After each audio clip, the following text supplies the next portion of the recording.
You're listening to The Lead on News 24 with your host, broadcast journalist Graeme Robenheimer. Welcome to the Newsweek Lead, listeners. Well, it's a multi-billion-rand solar panel farm said to be the most ambitious of its kind on African soil, all to boost our rehabilitated energy grid. Yet, in her investigations thus far, journalist Azarrah Karrim has unearthed a series of alleged red flags in this Chinese state company-led construction of the Virginia solar park, just a 2 hours drive from Bloemfontein. From alleged B-BBEE fronting to claims of serious labour violations on site, there's certainly plenty to answer for. This is, and I'll reiterate, the biggest grid-connected solar project in South Africa. It should be the bastion of compliance. Do you know what I mean? Yeah. It can't be that we allow these major companies and these foreign companies especially to come into South Africa and violate our laws. They are there for a reason, and they're there ultimately to protect the workers. Later in our training topic, prosecutors push to keep controversial police sergeant Fannie Nkosi behind bars.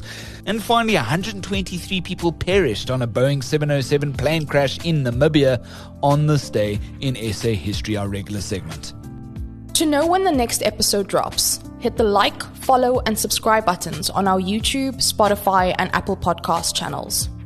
In Roby's Pointless Braai Quiz, who was the very first black woman to represent South Africa at the Miss World pageant back in 1972? We'll give you that answer a little later. My name's Graeme Robenheimer, this is The Lead, and this is the South African story. Moving to our top story today, when she's not updating us on what those Mashatile sons are up to, while she's sleuthing through reams of documents about massive projects. She's our incredible investigative journalist. She's Azarrah Karrim, and she's live now from our Randburg studios. It's most definitely been a hot minute. Azarrah, how are you? Yeah, good, and you? Yeah, can't complain. It's winter set in here in Cape Town, so we were pretty much boarded up the whole weekend. Yes, I heard. Yeah. Similar in Joburg. Yeah. Oh, is it? Okay. Well, winter's here. This is quite the complex story. So I think let's begin with, the main role players in the story. It's a joint venture. It's made up of three big contractors, and the largest portion is with a state-owned Chinese engineering company. Is that correct? So this is a solar project, the largest grid-connected solar project under the RIPPP program. It was awarded to a company called Ursa Energy. So that's the main company here. Then Ursa Energy appointed a company called Red Rocket Energy based in Cape Town as the asset manager. And Red Rocket appointed this joint venture that you speak of as the principal contractor, so the people that are actually building the solar plant.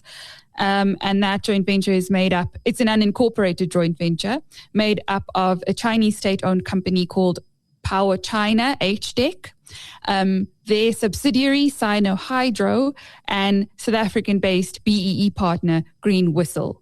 Those are the three main players here. Yeah, okay. So where is this plant meant to be situated, and who are the main people sort of funding it, or the main organizations putting the real money behind it to make this all a reality? This is located in Virginia in the Free State, so a couple 100 Ks from Bloem, and backed by major bank RMB. Sure. Okay. So, we're talking about billions of rand here, right? Into a massive project. Is not just withstanding South Africa, but among the biggest on the continent. Is that right? That's what it's been touted. Total value, 4.7 billion. Yeah. Sure. That is it's a lot of money. Quite a lot. Yeah. And also it's meant to be a huge boost for our grid, future energy security. There's been so many of these projects that we haven't had a huge update on in the longest time. So highly critical for ensuring that, our grid doesn't let us down again and we sort of revert to load shedding. But let's turn to the allegations and your latest report over the weekend, which is one of our main sort of, trending topics. There are two separate investigations underway, and let's deal with the B-BBEE fronting claims first. We understand that Bongiwe Koyana is with Green Whistle, which is the local black-owned company that is supposed to form part of the three main contractors actually building the facility. What's the allegations here? Explain it to us. So, simply put, the allegation, and actually let me preface that by saying that the BEE Commission is still investigating. There has been no finding. But the allegation is that Bongiwe Koyana, the black female director of Green Whistle, only has control on paper. She has no real administrative or financial control, as evidenced by she doesn't appear in the signing of the EPC contract. Her signature doesn't appear, and she doesn't appear in a JV resolution opening bank account, so indicating that she also has no financial control. So it appears that her appointment as a director of Green Whistle was simply window dressing. And when this happens, and when black directors are appointed to companies only for face value, not for actual control, that is called fronting. It's called BEE fronting. And that's what the commission, we understand, is investigating, although the commission didn't tell us exactly the allegations that they are investigating.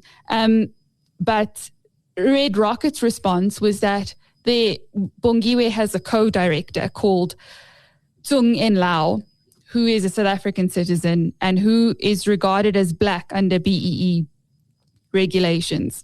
But what we found in the bid window 6 requirements is that the companies also need to have a 10% black female owner. So that's the allegation there. We'll follow up on that once the BEE Commission is done with the investigation. We'll publish that result because they did say they'll make it public, and we'll get Green Whistle's response on the final investigation. Yeah, super fascinating, just peeking behind that curtain and understanding a little bit more about the processes. And, it all comes down to the finer detail and where signatures are supposed to lie. Very, very fascinating indeed. These allegations ventilated in your latest report also speak to alleged Chinese nationals working on site don't have the required, foreign papers, valid work visas to be here. The Labour Ministry did come back to you, however. Do we have updated figures as to, what the true state of the case is here? Yes. Home Affairs actually gave an excellent response in our story because we obtained a list of foreign workers that were allegedly working on this project without valid work visas. That means they could have been here on, visitors visas or business visas or outstayed their visas. And what Home Affairs says is that a majority of that list, which was, I think it was about 34 people, mainly Chinese nationals and a handful of Pakistani nationals, a majority of those people have now left the country. So they're no longer in South Africa's ambit anymore. And they found that one of those people have overstayed their visas. But what's been interesting is that when we published and when we posted the teaser video on social media, there were quite a few people who came forward and said, this is true. I worked here. This is wow. And I'm not talking about one person. I can say this because it's in the public domain. So many people were coming forward and saying this is correct. There are so many people working here without valid visas. So that would be something for going forward for the Department of Home Affairs to keep an eye on, and for the Department of Labour in the Free State to keep an eye on, and something that we'll definitely be following up with in future. Yeah, I wonder if it's a case of the company sort of allegedly deciding, we don't need to get this paperwork in time because perhaps we, have a deadline to meet and we're not meeting it within, the purviewed times, or whether or not this is, a governmental Home Affairs oversight issue or a Labour Department oversight issue. And that's going to be sort of quite interesting because I know you're going to be staying on top of the story for that. It is interesting because these deadlines are so tight, and there's from what I've been told from people in the industry is there's this pervasive view, and I'm not saying it's endemic to this project specifically, but there's a view that if they had to follow the letter of the law, nothing would ever get done. Wow. Probably most glaring of all, and maybe you find something else through your investigation was more glaring, and correct me if it's not the case, but an allegedly manipulated construction permit, which actually goes up. It's a very visible detail regarding any project that's supposed to be posted on the outskirts of said project or in front of the front gates. What did you find here? This is also incredibly fascinating, I think. Yes. So this is a construction work permit, and it basically authorizes very large, high-risk construction projects like these. You can't you can't go ahead constructing any major project like this without one. And so there's two parts to this construction permit. There's the permit that's signed by the department, and then there's the annexure that's attached, which lists all the people responsible for the site. That would be construction managers, construction health and safety managers, the overall boss of the site as well.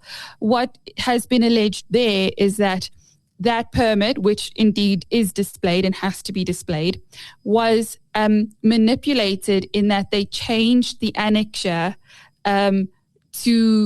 they changed the names of the people, some of the names of the people that were responsible for the site, including the construction manager and construction health and safety manager, without getting authorization from the Department of Labor, and then stuck that up along with the originally signed permit, that the first part of that, the construction work permit. So that's how it was allegedly manipulated. Now, we have seen evidence from the Free State Department of Labor that acknowledges that annexure was not submitted to them for approval. But National Department of Labor denied this. And Red Rocket only admitted that they were in conversation with the Department of Labor regarding one of those appointments, and the other one was indeed approved.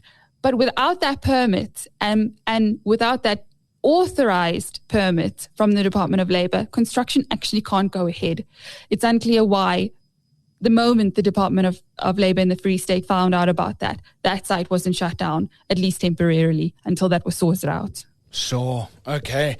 There's this claim that Power China HTEC had failed to register for workplace injury insurance, rather relying on its associated subsidiary to cover that sort of side of things when the law actually says otherwise. And then no UIF or PAYE registrations for the staff working on site. I mean, those people aren't going to be getting money owed to them down the line, surely. On the PAYE and tax, we have seen communication, again, from the Department of Labor that picked this up, right? That they were deducting these from people's salaries without actually being registered with SARS. We'll follow up with SARS on that because we did bring it to the attention. But taxpayer information is very, very closely guarded. It's incredibly confidential. And Red Rocket said that HTEC had settled all their debts with SARS. But we'll follow up on that. With regards to what you're speaking is a COIDA, a compensation of injury certificate. That's interesting because the allegation is that you under COIDA, which is an act, you have to be registered and in good standing so that if anything happens, workers can be compensated. So if they get injured or if they, heaven forbid, die, their family can be compensated. That is a regulatory violation if you are not registered with COIDA. And so Department of Labor directed them to register. But instead of doing this, they transferred all their employees to their subsidiary Sino Hydro, which does have a COIDA. And the allegation is that was done in order to circumvent the law. Because while, they can't, because the Department of Labor in the issuing of non-compliance, in the notice of non-compliance, said that HTEC had to have employees registered under them. You can't simply just, two companies can't share COIDA. It's not legal. Yeah. You and I, Azarrah, we can look at a story like this and well done on putting all of this together. It takes an awful lot of time and you have to get right of replies, but we can look at this story and go, there are serious concerns here. But to a lot of newsies these days, casual or otherwise, some readers will claim, and it's evident in the comment section, so what? And, people will say the alleged violations appear tame, or my only question to come to mind into response to that is is that really how low the bar is? Do things in South Africa need to be overtly corrupt, or do fraud allegations need to be so overt in what we investigate in order for a story to be taken seriously? And obviously the answer is no. No, absolutely not. This is, and I'll reiterate, the biggest grid-connected solar project in South Africa. It should be the bastion of compliance. Do you know what I mean? Yeah. It can't be that we allow these major companies and these foreign companies especially to come into South Africa and violate our laws. They are there for a reason, and they're there ultimately to protect the workers. If we look at the tax allegations, if we look at the COIDA allegations, the construction work, it's all there to protect the workers, and it's there for a reason. And it's not, in my opinion, that there's too much regulations to adhere to. In my opinion, they are there for a reason. They can be done quite easily and quite if you have all your ducks in a row. But then there's the separate matter of foreign companies coming into South Africa as well, who, when we have the local capacity and the local skills to be able to build these sorts of projects. Yeah, absolutely. And I mean, also what came up in my back of my mind as we were discussing all of this, and again, it's not the same scale of project, but the glaring red flags that emerged in the wake of the investigation into the George building collapse in the Southern Cape. I mean, deep structural issues in terms of the cement pillars, et al. I mean, those sort of things come to mind. The fly-by-night nature of getting big projects off the ground is generally a concern within the South African space, is it not? Look, you've got a host of the right of replies, and they're also kind of, very defensive in everybody that you spoke to. And then on the other side of the coin, you've got government going, well, we're not quite so certain that we're all on the same page here. It feels like all parties aren't really on the same page as to what is needed to be done to ensure that this project is above board and done properly. No, it seems like everybody's on the same page and that everybody should adhere to the letter of the law and regulations, but nobody seems to want to enforce them. And, it's always trying to take a step back and removing themselves, especially DEE and the IPP office, sort of removing themselves, saying, we're not party to those contracts, so we don't know. But ultimately, somebody has to take the responsibility here. The buck has to stop somewhere.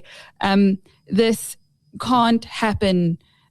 We've seen this movie before. We've seen what happened with Cop Powership. This can't happen on major renewable energy projects that are supposed to secure our energy future in light of load shedding and decaying coal power stations. The buck has to stop somewhere.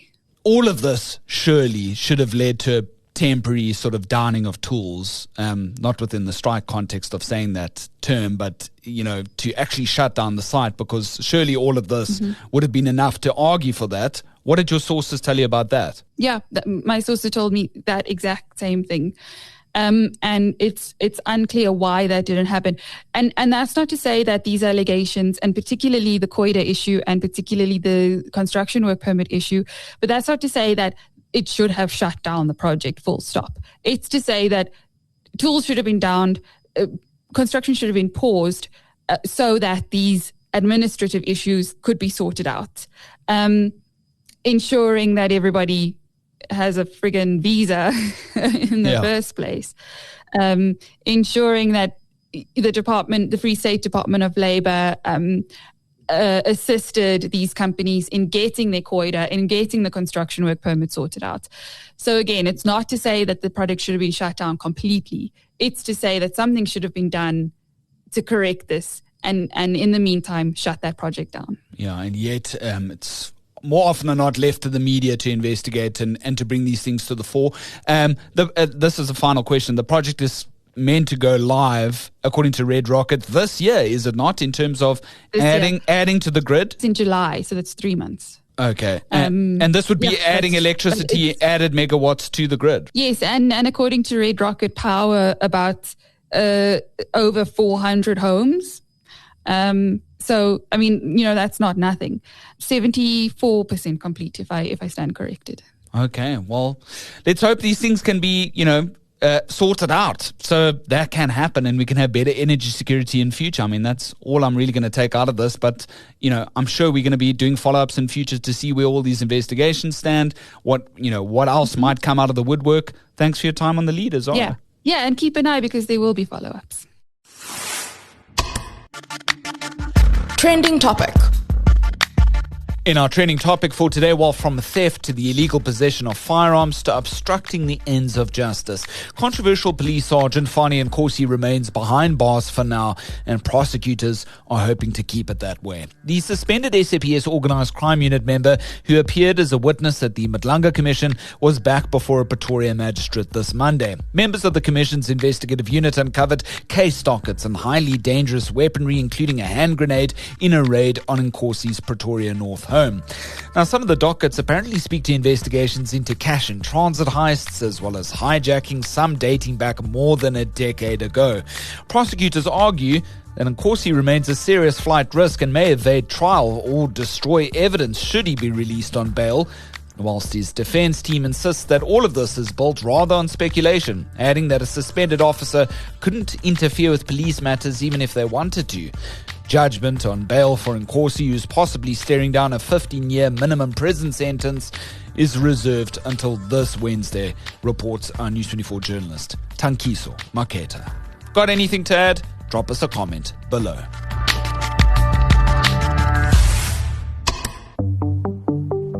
And finally, Ending off now with On This Day in South African History, it's courtesy the SA History Online database. Now, this is for those amongst my millennial generation, perhaps a lesser known part of local history, because I've never heard of this before.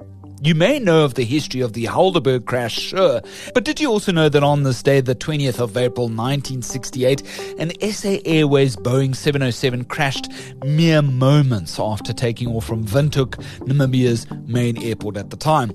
The UN named Namibia in 1968, but the country remained under the general administration of South Africa, much to the UN's displeasure, up until the year 1990, and was locally referred to as Southwest Africa. Now, back to that doomed flight. The plane was destined for London when tragedy struck, killing 123 of 128 people on board.